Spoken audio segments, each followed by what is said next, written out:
తెలంగాణలో 5 corona positive కేసులు. కొత్త వేరియంట్ పై అప్రమత్తమైన గాంధీ హాస్పిటల్. ఈ వేరియంట్ లో జ్వరం, ముక్కు కారడం, గొంతు నొప్పి, తలనొప్పి లక్షణాలు ఉంటాయి. కొంతమందిలో శ్వాస తీసుకోవడంలో ఇబ్బందులు తలెత్తనున్నట్లు వైద్య అధికారులు చెబుతున్నారు. కేసులు పెరిగితే మళ్లీ టెస్టులు చేసేందుకు అధికారులు రంగం సిద్ధం చేస్తున్నారు. తప్పిపోయింది అనుకున్న కరోనా ముప్పు రూపం మార్చుకొని మళ్లీ వచ్చేసింది. కరోనా కొత్త వేరియంట్ JN.1 విజృంభిస్తోంది.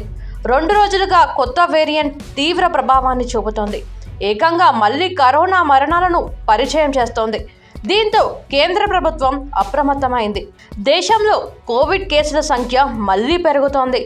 ఇప్పటి వరకు దేశవ్యాప్తంగా కరోనా కొత్త వేరియంట్ బారిన పడి 6 మృతి చెందారు.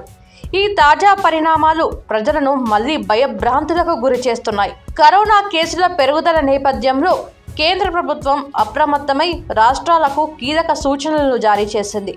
కరోనా కొత్త వేరియంట్ కేసులతో తెలంగాణ వైద్య ఆరోగ్య శాఖ అప్రమత్తమైంది.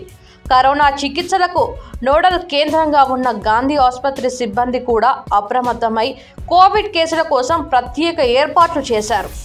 ఎప్పుడు రోగులు వచ్చినా చికిత్సలు అందించేందుకు తాము సిద్ధంగా ఉన్నామని గాంధీ ఆసుపత్రి సూపరింటెండెంట్ డాక్టర్ రాజారావు తెలిపారు.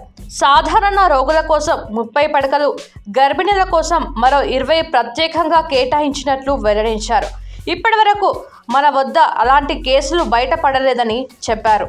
కేసులు పెరిగితే మళ్లీ టెస్టులు చేసేందుకు అధికారులు రంగం సిద్ధం చేస్తున్నారు. రాబోయే పండుగల సీజన్లు దృష్ట్యా ప్రజలంతా జాగ్రత్తగా ఉండాలని, మాస్కులను ధరించాలని ప్రజలని కోరుతున్నారు. ఇక దేశంలో కరోనా కొత్త వేరియంట్ విజృంభిస్తుంది. కోవిడ్ కేసుల సంఖ్య మళ్లీ పెరుగుతుంది.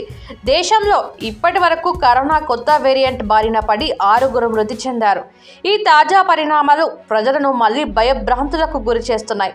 కరోనా కేసులు పెరుగుదల నేపథ్యంలో కేంద్ర ప్రభుత్వం అప్రమత్తమై రాష్ట్రాలు అప్రమత్తంగా ఉండాలని సూచించింది.